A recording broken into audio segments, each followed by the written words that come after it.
Hi అండి. So మళ్ళీ పొడుపు కథ ఒకటి చెప్పుకుందామా? మీరు రెస్పాండ్ అవ్వండి, చక్కగా ఆలోచించండి.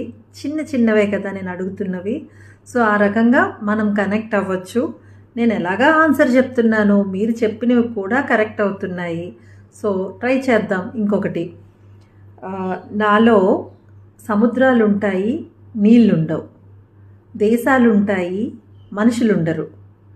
రోడ్లు ఉంటాయి, వాహనాలు ఉండవు. నేనెవరిని? కొంచెం ఆలోచించి కింద కామెంట్ సెక్షన్లో పెట్టి చెప్పేయండి. నేను ఎలాగా ఆన్సర్ చెప్పేస్తాను మీకు. రేపు వచ్చి మీకు ఎలాగా ఆన్సర్ చెప్తాను. మరొక్కసారి వినండి. దేశాలు ఉంటాయి, మనుషులు ఉండరు. సముద్రాలు ఉంటాయి, నీళ్ళు ఉండవు. రోడ్స్ ఉంటాయి, వాహనాలు ఉండవు. నేను ఎవరిని? ఆలోచించేస్తున్నారు కదా. ఇంకా లేట్ ఎందుకండి? తెలిస్తే కామెంట్ సెక్షన్లో పెట్టి చెప్పేయండి. సరేనా?